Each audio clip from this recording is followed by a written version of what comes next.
After the end of World War II, the world was split into two, East and West. This marked the beginning of the era called the Cold War.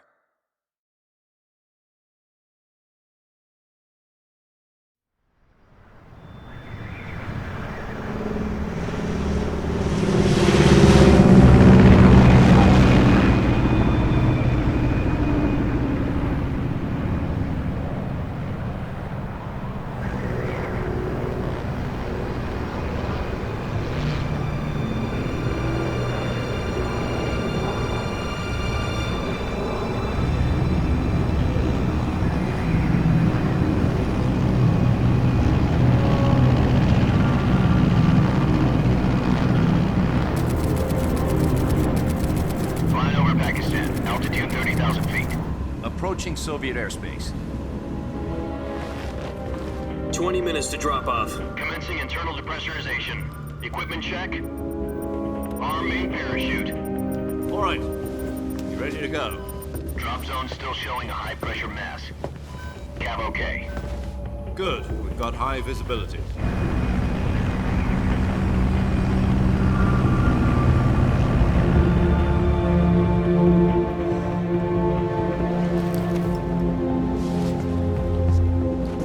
Put out that cigar.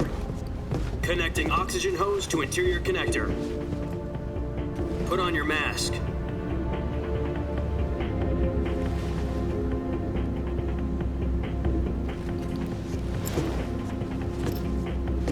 Does this panty waste know what he's doing? Approaching release point. 10 minutes to drop off. Hey, are you deaf? He said put out the cigar and put on your mask.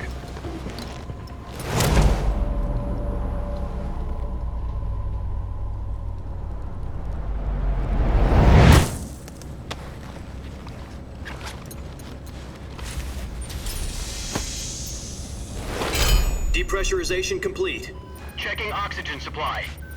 6 minutes to drop off. Opening rear hatch.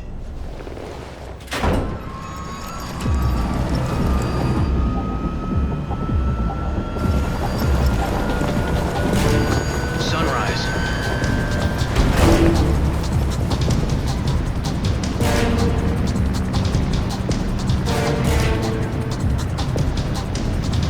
External temperature minus 46 degrees Celsius. 2 minutes to drop off. Stand up. You'll be falling at 130 miles per hour. Try not to get frostbite from the wind chill. 1 minute to drop off. Move to the rear. Activate bailout bottle. This is one for the history books. The world's first halo jump. 10 seconds to drop off. Stand by. Status okay. All green. Prepare for drop off. Countdown. 5, 4, 3, 2, 1. Spread your wings And fly. God be with you.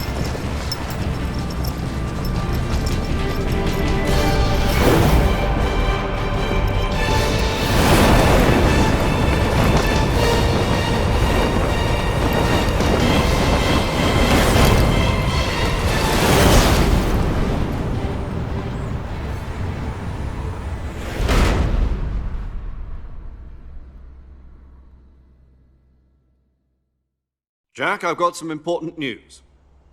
The head of the CIA has finally given us the green light for the Virtuous mission. Virtual mission? No, the Virtuous mission. The future of our Fox unit depends on it. If it succeeds, we'll be officially organized into a unit. Virtuous mission? Sounds like some kind of initiation ritual. You know, don't get cocky. This isn't a training op. Right. So what exactly is this wonderful mission? Well, about 2 years ago, a certain Soviet scientist requested asylum in the West through one of our moles. His name is Nikolai Stepanovich Sokolov. He's head of the OKB 754 Design Bureau, one of the Soviets' top-secret weapon research facilities, and the East's foremost expert on weapons development. Sokolov? Isn't he that famous rocket scientist? The very same. On April the 12th, 1961, the Soviets achieved the first manned spaceflight in history. The Earth was blue, but there was no God. Well spoken. The rocket that carried Yuri Gagarin to orbit was the A-1, known as the Vostok rocket. Sokolov is said to be the man most responsible for the multi-engine cluster used in that rocket. After Gagarin's flight, Sokolov left rocket development to become the head of the newly established Design Bureau. From a lowly technician to head of a design bureau, that's quite a success story, so why'd he want to defect? It seems he'd become afraid of his own creations. Afraid? Call it a crisis of conscience. And for that, he left his country and his family behind and went over the fence? Not exactly. One of his conditions was that his family was also to be taken safely to the west. We used a mole to get the family out first and succeeded in sneaking Sokolov over the Berlin Wall shortly afterwards. I was the one who conducted the operation. The security on the eastern side was still full of holes back then. Then what? We got Sokolov over in one piece, but the whole ordeal had left him exhausted, and we checked him into a hospital in West Berlin. It took him 2 weeks and more than 600 miles to get from the research facility in the Soviet Union to Berlin. He was in no condition to say anything coherent. And it was only a week later that we had something much bigger on our hands. The Cuban Missile Crisis. October the 16th, 1962, President Kennedy received word that the Soviets were in the process of deploying intermediate-range ballistic missiles in Cuba. The President demanded that the Soviets dismantle and remove the missiles. At the same time, he announced a naval blockade to prevent further missile shipments from reaching Cuba. But the Soviets didn't back down, instead placing their armed forces on secondary alert. Soviet transport ships carrying missiles continued on course towards Cuba. US and Soviet forces went on alert for an all-out nuclear war. Frantic negotiations were conducted through the UN's Emergency Security Council and unofficial channels to end the hair-trigger standoff. Finally, on October the 28th, the Soviet Union agreed to remove its missiles from Cuba, and so the world avoided a nuclear holocaust. But in order to get the Soviets to pull their missiles out, we had to make a deal. You mean the one where the US agreed to remove its IRBMs from Turkey? No. The Jupiter IRBMs deployed in Turkey were obsolete, and we were going to get rid of them anyway. They had no strategic value whatsoever to either the US or the Russians. The Turkey deal was a ruse, a cover story that was fed to the other intelligence agencies around the world. So what did the Russians really want? Sokolov. They wanted us to return Sokolov. You mean the Soviets pulled out of Cuba just to get their hands on Sokolov? That's right. What the hell was he working on? At the time, we had no idea. We were running out of time. It was either give up Sokolov or risk full-scale nuclear war. In the end, we had no choice. President Kennedy gave in to Khrushchev's demand. The next day, I got Sokolov out of the hospital, handing him over to agents on the eastern side. Sokolov kept on screaming, "Save me," until he disappeared from my sight. Then a month ago, we received some new information from one of our moles. About Sokolov? Yes. He was taken back to the research facility and forced to continue working on the weapon in question under KGB supervision. What's more, it's on the verge of completion. So what kind of weapon is it? Something to do with space rockets? No, missiles. Same technology. I guess you're right. We don't know the details, but it appears to be a new kind of nuclear device. For half a year now, the Soviets have been conducting frequent nuclear tests at Semipalatinsk. Something to do with the weapon, I assume. We're talking about a secret weapon so big that Khrushchev was ready to pull out of Cuba to get it back. Is Sokolov still in the facility? No. According to our intelligence, he's in Selinoyarsk, a place in the mountains about 3 miles to the west that's known as the Virgin Cliffs. The Virgin Cliffs. Nice name for a virtuous mission. They moved him there just recently. Why? Apparently, they're conducting a field test of the weapon, but it's our best chance to get him back. This mission would never have been possible if he was still in the research facility. This is our last chance. Sokolov must have known that too when he contacted us.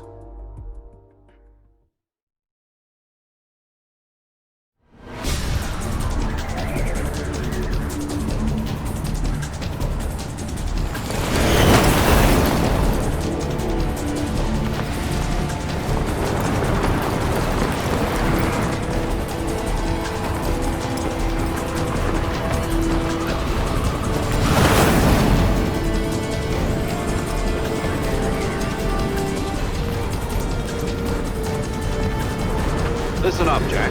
Your mission is to infiltrate Selino-Yarsk in the Soviet mountains, ensure the safety of Sokolov, and bring him back to the west.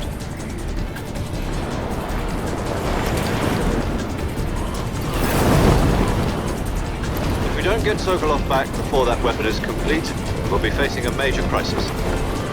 The clock is ticking.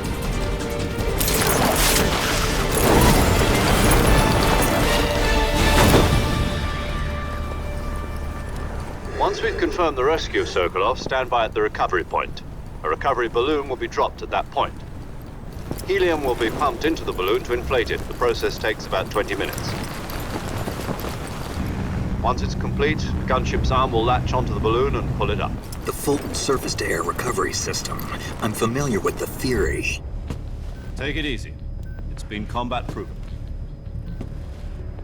Do you think Sokolov is up to it? The shock will be less than during a parachute jump, and the arm can handle up to 500 pounds. So you're planning on going over the border in a single combat Talon?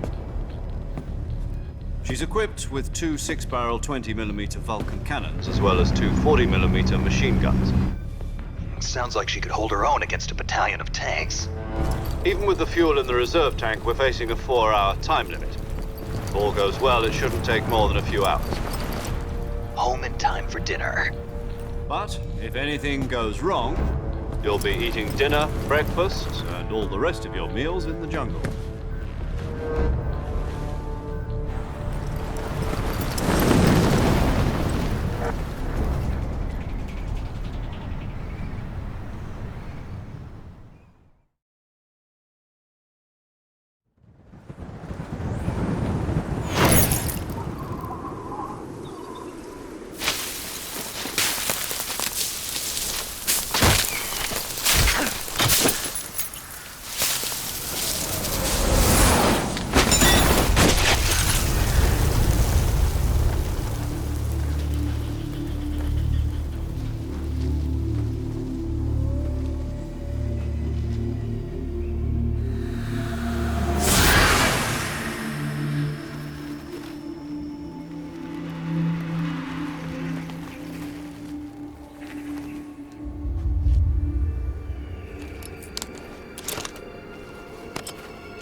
Can you hear me, Major Tom? This is Snake. Kept you waiting, huh? This will be a sneaking mission. You must not be seen by the enemy.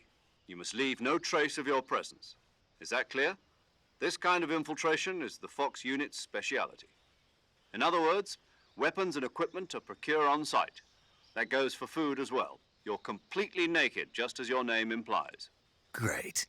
Now I see why you asked me if I like snakes. I suppose calling me Snake was your idea of a joke, too. No, there's a good reason for that. I'll tell you later when the time is right. Gotcha. Getting back to the subject, how exactly am I supposed to feed myself?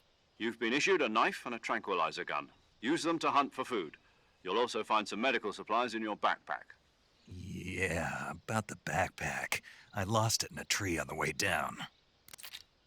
I see. Well, you'd better go back and get it then. You know where it is? No problem. I can see it from here. It's stuck on a branch. To climb a tree, stand in front of a tree that's covered in ivy and press the action button. I'll be monitoring your progress over the radio.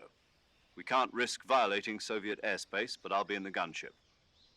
My frequency is 140.85. I'll give you a call if I need to talk to you. If you need to talk to me, use the send function. Okay, Snake, go get your backpack. Snake, try to remember some of the basics of CQC.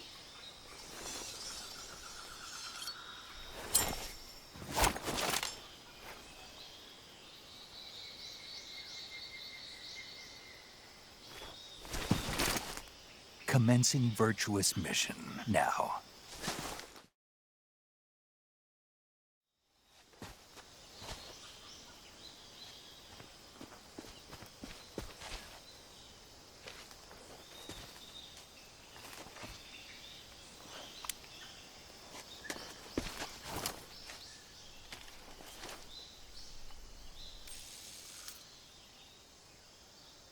Major, I've spotted 2 enemy soldiers. They're probably KGB troops sent to guard Sokolov. AK-47s and grenades.